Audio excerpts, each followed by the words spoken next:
بسم اللہ الرحمن الرحیم۔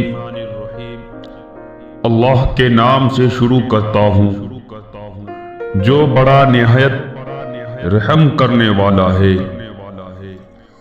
تمام ناظرین کو اسلامک اے ٹو زیڈ آواز میں دل کی گہرائیوں سے خوش آمدید اور محبت بھرا السلام علیکم۔ حضرت ہود علیہ السلام کا ذکر قرآن شریف میں بار بار آتا ہے۔ سورہ اعراف، سورہ ہود، سورہ حشر وغیرہ میں اس کی تفصیل موجود ہے۔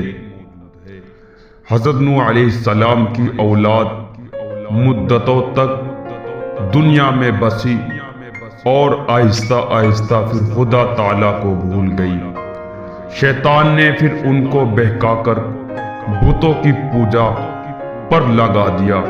خداوند تعالی جو اپنے بندوں پر بڑا رحم کرنے والا ہے، اس نے پھر حضرت ہود علیہ السلام کو اپنا پیغمبر بنایا کر ان لوگوں کے پاس بھیجا، اور انہوں نے اپنی قوم سے جو عاد کہلاتی تھی کہا کہ تم خدا ہی کی عبادت کرو، اس کے سوا تمہارا کوئی معبود نہیں۔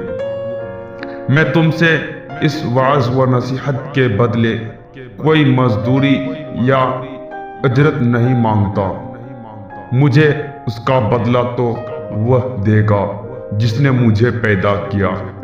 اور اے میری قوم، تم اپنے رب سے بخشش مانگو اور اس سے توبہ کرو، وہ تمہارے لیے بارش برسائے گا جس سے تمہارے کھیت اور باغات اچھے ہوں گے اور تمہاری طاقت بہت بڑھا دے گا۔ وہ بولے کہ اے ہود، ہم تمہارے کہنے سے اپنے بتوں کو نہیں چھوڑ سکتے، تم کوئی نشانی دکھاؤ۔ ہم تو یہ سمجھتے ہیں کہ ہمارے بتوں میں سے کسی نے تم پر آسیب کر دیا ہے اور تم دیوانے ہو گئے ہو۔ حضرت ہود علیہ السلام نے کہا کہ تم سب مل کر میرے لیے جو تدبیر کرنے چاہو کر لو اور مجھے مہلت بھی نہ دو۔ میں خدا پر بھروسہ رکھتا ہوں جو میرا اور تمہارا پروردگار ہے۔ میرے ہاتھ اللہ تعالیٰ نے تمہیں جو پیغام بھیجا تھا وہ میں نے تمہیں پہنچا دیا۔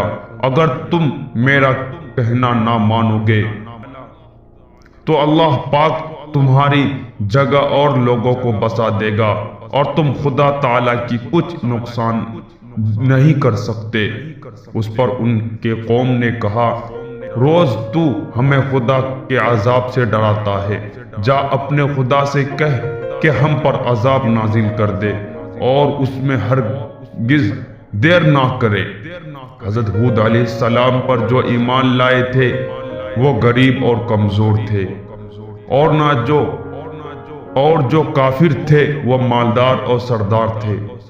ان سب نے حضرت ہود علیہ السلام کا مذاق اڑایا۔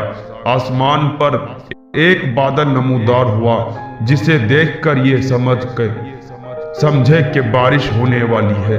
حضرت ہود علیہ السلام کو اللہ تعالیٰ نے بتا دیا کہ عذاب ہے، چنانچہ وہ ایماندار لوگوں کو لے کر بستی سے باہر چلے گئے۔